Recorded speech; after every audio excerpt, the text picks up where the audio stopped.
আৰু ইফালে দিল্লীৰ বিস্ফোৰণৰ পাছতে তৎপৰ হৈ পৰিছে অসম আৰক্ষী গুৱাহাটী ৰেলৱে ষ্টেচনত আৰক্ষীৰ নিষিদ্ধ তালাচী কটকটীয়া কৰি তোলা হৈছে সমগ্ৰ নিৰাপত্তা ব্যৱস্থা কালি যেহেতু দিল্লী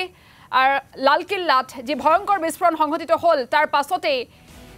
অসম আৰক্ষীয়ে যথেষ্ট তৎপৰতা অৱলম্বন কৰিছে আৰু এই মুহূৰ্তত পোনপটীয়া সম্প্ৰচাৰত সংযুক্ত হৈছো আমাৰ সৈতে ৰূপম দলৈ আছে ৰূপম কেনে ধৰণৰ ব্যৱস্থা আৰক্ষীয়ে গঢ়ি তুলিছে আপোনাৰ জৰিয়তে চাব বিচাৰিছো নিশ্চয়কৈ আইচেংফা এক প্ৰকাৰ কটকটীয়া নিৰাপত্তা বেষ্টনী গুৱাহাটী ৰেলৱে ষ্টেচনত কালিৰ দিনটোত যি ভয়ংকৰ বিস্ফোৰণ সংঘটিত হৈছিল দিল্লীত আৰু তাৰ পাছতে গুৱাহাটীত নিষিদ্ধ তালাচী ব্যৱস্থা গঢ়ি তোলা হৈছে আমি ৰেলৱে ষ্টেচনৰ পৰা পৰিৱেশ দেখুৱাইছোঁ অৱনী আছে অৱনী দেখুৱাইছে নাৰ্কটিক ডগছ লৈ তেওঁলোকে এই ধৰণে যি তদন্ত প্ৰক্ৰিয়াত তেওঁলোকে সেই তালাচী চলোৱা পৰিলক্ষিত হৈছে আমি দেখুৱাবলৈ যত্ন কৰিছোঁ এইসকল RPFৰ জোৱান সকলো ওলাই আহিছে আৰু নিখুঁতভাৱে তালাচী চলোৱা পৰিলক্ষিত হৈছে বেগসমূহ তেওঁলোকে পৰীক্ষা কৰিছে বেগসমূহ কাৰণ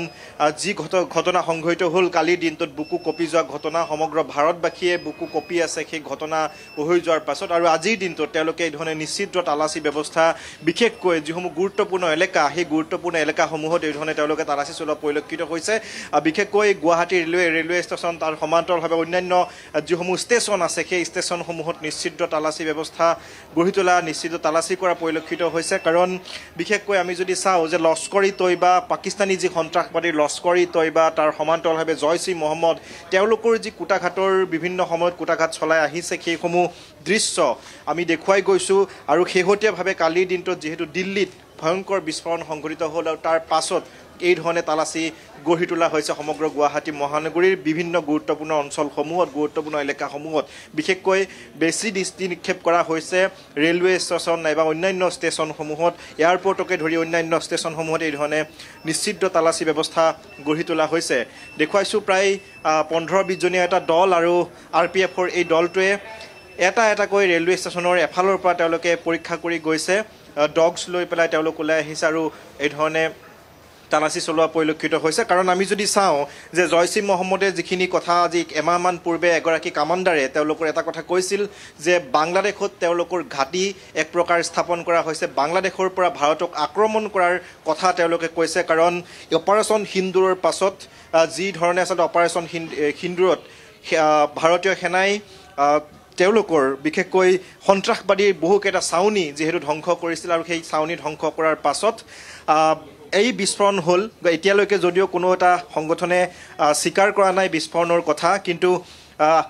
সন্দেহ কৰা হৈছে লস্কৰী তৈবা বা জয়ছ ই মহম্মদ সেই ধৰণৰ সংগঠনেই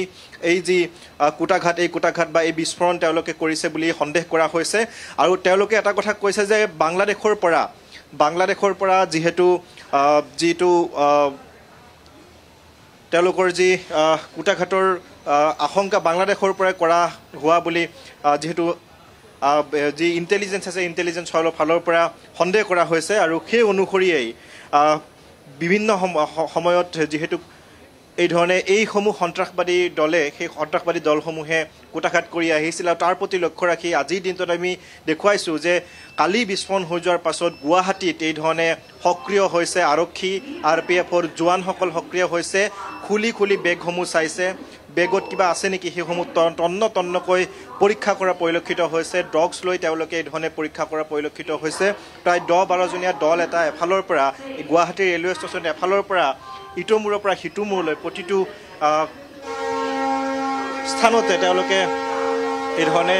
নিখুঁতভাৱে তালাচী চলোৱা পৰিলক্ষিত হৈছে আমি দেখুৱাই গৈছোঁ দৃশ্যাংশ এয়া গুৱাহাটী ৰেলৱে ষ্টেচনৰ দৃশ্য কালিৰ দিনটোত দিল্লীত সংঘটিত হোৱা ভয়ংকৰ বিস্ফোৰণৰ পাছতে এই ধৰণে তৎপৰ হৈছে আৰক্ষী কোনো কাৰণতে যাতে গুৱাহাটীত কোনো ধৰণৰ কুটাঘাট সংঘটিত কৰিব নোৱাৰে তাৰ বাবে এই ধৰণে নিষিদ্ধ তালাচী গঢ়ি তোলা হৈছে আৰক্ষীৰ উচ্চপদস্থ বিষয়াসকলে নিৰ্দেশ প্ৰদান কৰিছিল আৰু নিৰ্দেশ প্ৰদান কৰাৰ পাছতে এই ধৰণে গুৱাহাটী ৰেলৱে ষ্টেচনত এক প্ৰকাৰ যুদ্ধন্দেহী ৰূপত তেওঁলোকে